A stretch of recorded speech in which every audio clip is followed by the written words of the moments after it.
If you are approaching your relationships using the model of communism, then you are doomed to failure. I want you to listen to this woman explain a relationship built upon the principles of capitalism. So even in my own example, I like being independent without downplaying the role of my partner. I don't think it has to be at the cost of another individual. Though, like the way I see it is that it's a contribution to the well-being of the unit. So if two people create a unit and they work towards securing a certain future, all of a sudden you have more means to secure that future, the future that you both planned for. There are people who genuinely believe that if you became rich, then you must have done it at the expense of somebody else. That if you have a lot of money, then you must have stolen it from other people. This is what's called a zero-sum game, where one person's success has to be directly proportionate to another person's failure. One person's gains must be compensated by another person's loss. Think of it like a tug of war. If one team manages to pull back 2 meters, then that means that the other team must have lost 2 meters of ground. This zero-sum thinking is extremely popular amongst people who support communism. They think that the wealth of society is a zero-sum game. There's only so much wealth to go around, so if some successful entrepreneur makes a whole bunch of money, he must have done so by exploiting and stealing from others. Of course, I don't think society's wealth is a zero-sum game. I think that's completely ridiculous and nonsensical. I like the capitalist model, which sees things completely differently. Adam Smith, in his book The Wealth of Nations, completely destroyed this idea, this mercantilist model that says that there's only a limited amount of wealth to go around. And he laid the foundations, at least in principle, for the capitalist system that we have today. In capitalism, you can use resources in a completely new way, or you can invent products and resources that didn't even exist. Most importantly, one person's gain isn't directly proportionate to another person's loss. In capitalism, it's possible for everybody to improve. In a sense, what you see with the communist model is that everybody is in competition with everybody else, and it pits people against each other. In contrast, capitalism says that we're all on the same team.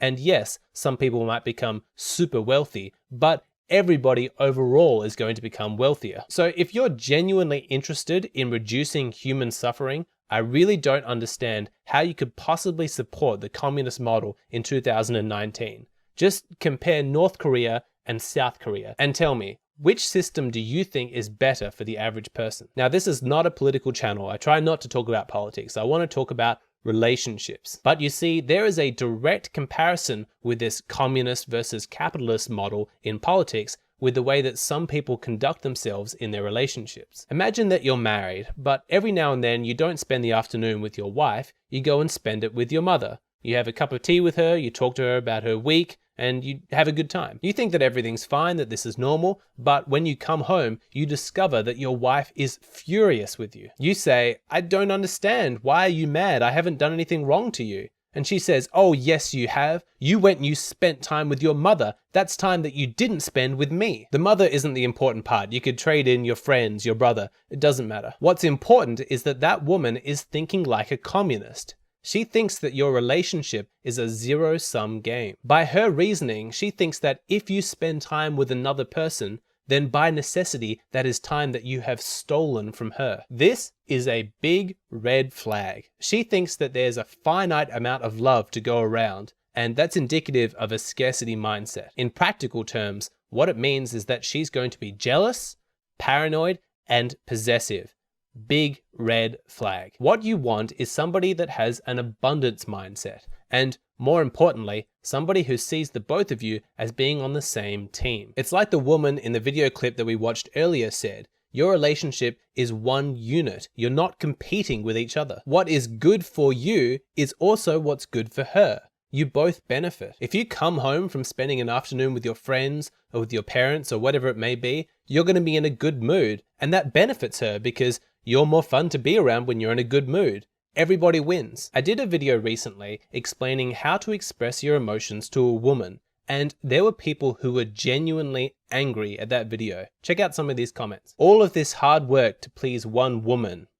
No woman is worth the effort. Alexander, you are too bothered about what women want. I think men should be however they want to be, showing emotion or not showing emotion. It's up to them. Who cares what women think? There are a whole bunch of others, but the implication was that if you're taking care of her needs, then somehow you're being disadvantaged. This is not thinking like a capitalist. This is thinking like a zero-sum game communist. We've probably all met at least one guy in our life who's all super macho and super selfish in his outlook.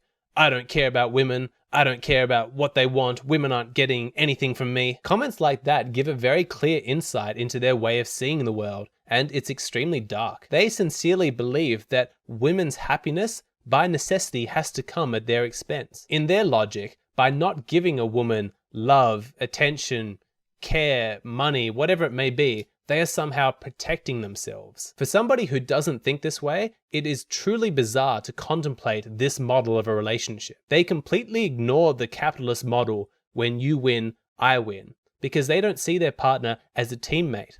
They see her as the competition. In their relationships, they are fighting constantly to try and get as much from the other person while giving as little back in return. It makes me think of a couple of children who are too short to reach the top of the table, and so instead they fight with each other over the crumbs that spill onto the ground. All the while, instead of competing, what they could be doing is cooperating, helping each other, so that instead of fighting over crumbs, they climb up on each other's backs or something, get up onto the table and enjoy the buffet meal that's prepared there. If you are in competition with your partner, I guarantee that you're going to be miserable. I guarantee it. What you want to do instead is find a high quality woman and get on the same team with her. That way you can give generously to each other without competing, without keeping track, keeping score. There's an abundance of happiness to go around. With a woman like that, you will see this principle play out. When she wins, you win. That's great. So on this channel, you will occasionally hear me talk about how to make a woman happy. First off, I like when women are happy. I don't want anybody to suffer,